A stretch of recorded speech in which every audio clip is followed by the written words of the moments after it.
Thank you for the introduction and good afternoon, everybody. And actually, when you ask what am I going to talk about, that's what I thought when I was putting my slides together. What am I going to talk about? And then I look a little bit, what is the aim of that session here this afternoon? And I decided to try to take my example as a way to show how you can integrate basic science and applied science and see they're not mutually exclusive. And in fact, both of them should be pursued at the same time and can feed on one another. So I don't have a timer, I don't have my phone, I have more than 3 slides. Sorry, Cheyenne.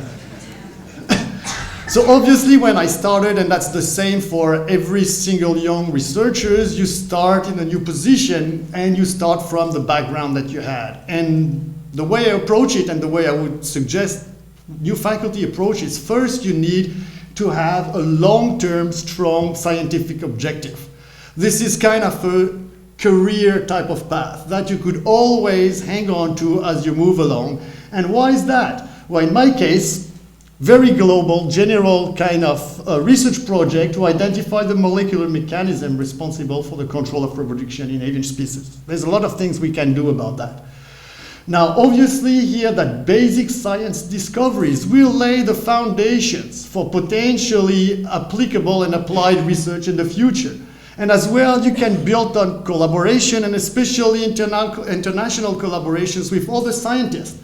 That always has new ideas, new perspective, and definitely will add value. As I say to my students, there is no point in reinventing the wheel. And the more people you know, the more collaborators you have, the better you will be able to assimilate their own research into the way you design yours, not to reinvent the wheel. And obviously, basic science is an essential component for a PhD students that need to have that in order to continue. So from that, in our case, all that basic science during the first 5-6 years of my appointment at the University of Guelph led to us develop a model describing the control of reproduction in chickens. And I'm not going to talk too much science, so I won't go over that model, but that one was published in 2009 in General and Comparative Endocrinology. Now, once we do the basic science, sometimes there are opportunities that show up. And in my case, I was contacted by Michigan State University, where they had a strain of genetically blind chicken, not modified, just naturally a genetic mutation that caused blindness, and they were looking for a home for that line. And I brought those birds here at Guelph.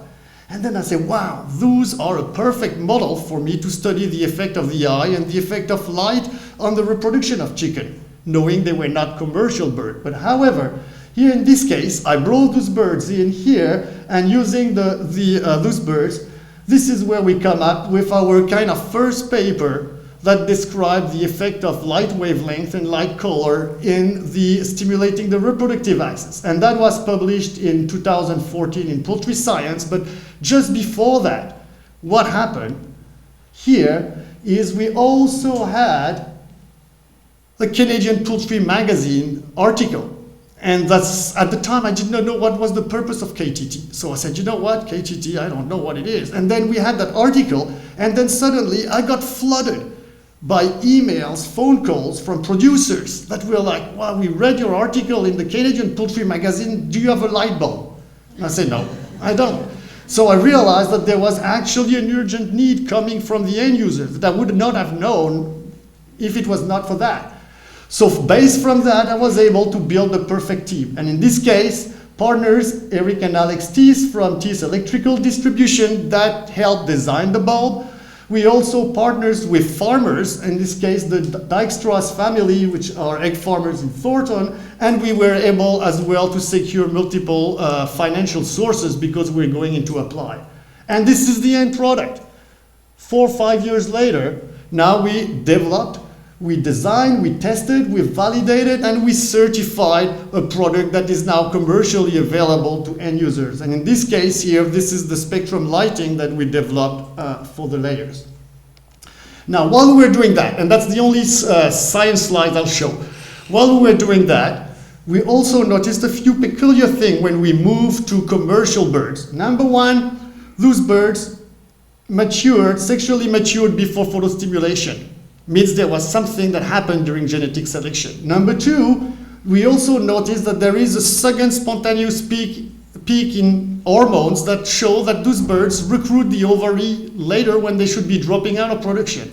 So from that applied work, then we went back to the drawing board and went back to the basic science. And this is my point, that one is not mutually exclusive. You move from basic to applied, that will give you new idea to go back to basic. And in this case, we just published a revised model of our control of reproduction in chicken, which is based from data we gathered while we were doing applied research.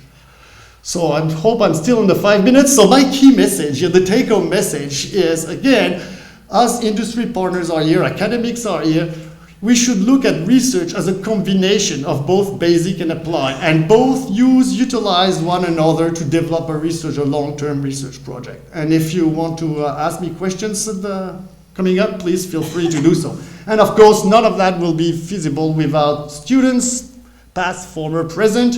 And you heard one of my students talking about the lighting. Now we move towards the broiler breeder side, so it's still an ongoing process. And thank you very much for your attention.